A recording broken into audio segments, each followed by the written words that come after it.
Baik, Assalamualaikum warahmatullahi wabarakatuh. Untuk anak-anakku kelas 7, bagaimana kabarnya? Semoga kalian juga diberikan kesehatan, kelancaran, dan keberkahan dalam menjalani kehidupan sehari-hari.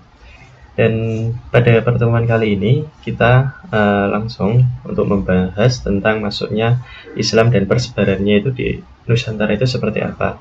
Nah, saya harapkan anak-anak mampu untuk memahami dan mengidentifikasi teori-teori masuknya Islam dan bagaimana saluran dalam penyebarannya di Indonesia atau di Nusantara.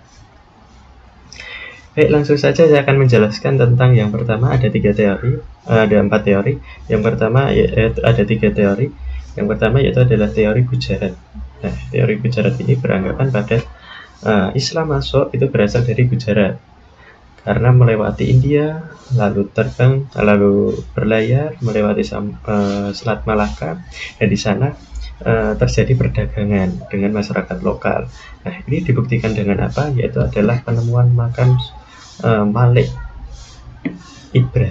Malik As-Saleh pada tahun 1297 yang bercorak Gujarat ini bentuk makam. Nah, itu dikatakan oleh Sugorgonya, dia peneliti. Nah, selanjutnya ada teori Persia. Ini dari Hussein Jojodiningrat. Itu berpendapat bahwa Islam masuk ke Nusantara itu melalui dari Persia, bukan dari Gujarat. Dikarenakan apa? Yaitu adalah dikarenakan kesamaan tradisi. Ada sebelum Muharram, ada upacara tabui, seperti itu. Oke, lalu ada teori yang ketiga, yaitu adalah teori yang berasal dari Arab. Nah, Buya Hamka ini mengatakan bahwa ini Islam masuk itu berasal dari Arab, langsung dari Musafir yang mempunyai semangat untuk menyebarkan Islam ke seluruh dunia. Nah, bukti adanya teori ini yaitu adalah perkampungan Arab di Barus, itu ada di Sumatera Utara, dan Sumatera Utara itu adalah dekat dengan Selat Malaka. Selat Malaka pada zaman dahulu adalah cukup strategis karena adalah jalur pelayaran dari dunia timur ke dunia barat, seperti itu. Nah, ini yang dikenalkan dengan Bandar Khalifah, dan ini fotonya. Ini makam Malik As-Saleh. Nah, ini upacara tabui. Lalu ini adalah perkampungan Arab. Tapi ada satu lagi teori yang cukup, itu namanya teori arus balik. Jadi teori arus balik ini warga Nusantara, masyarakat Nusantara, dia pergi ke Arab itu untuk menimba ilmu, lalu kembali ke Indonesia dan menyebarkan Islam.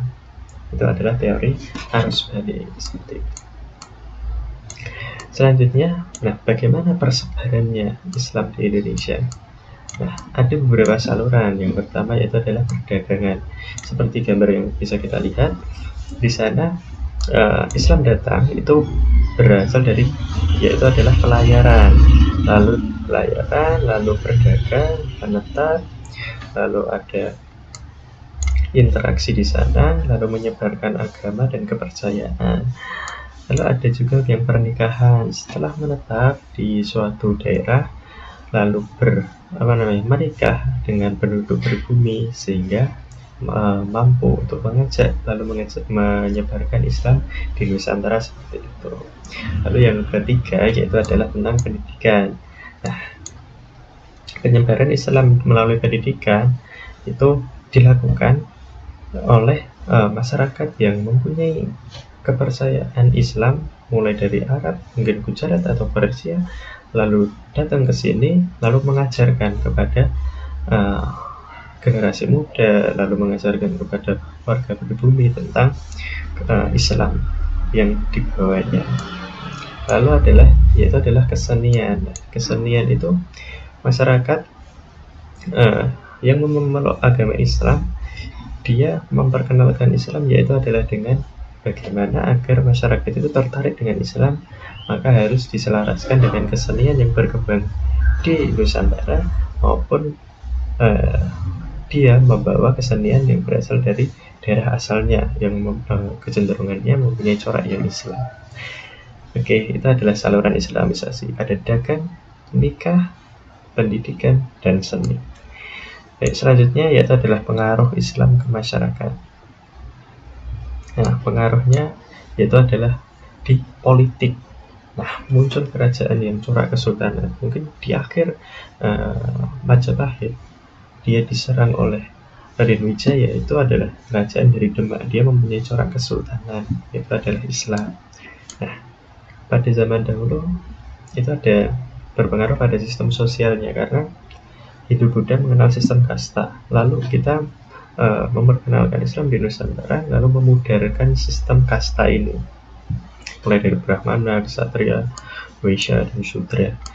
Nah, lalu di agama itu banyak masyarakat yang menganut agama Islam karena secara terbuka dan mampu memperkenalkan Islam dengan cara yang baik, seperti itu.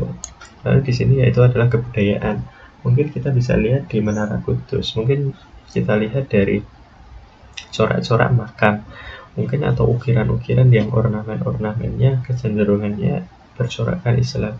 Itu adalah bentuk dari interupsi atau masuknya Islam di Nusantara itu sendiri. Oke, mungkin itu yang bisa saya sampaikan tentang proses penyebaran Islam dan juga salurannya. Islam bisa masuk di Indonesia itu dengan cara apa.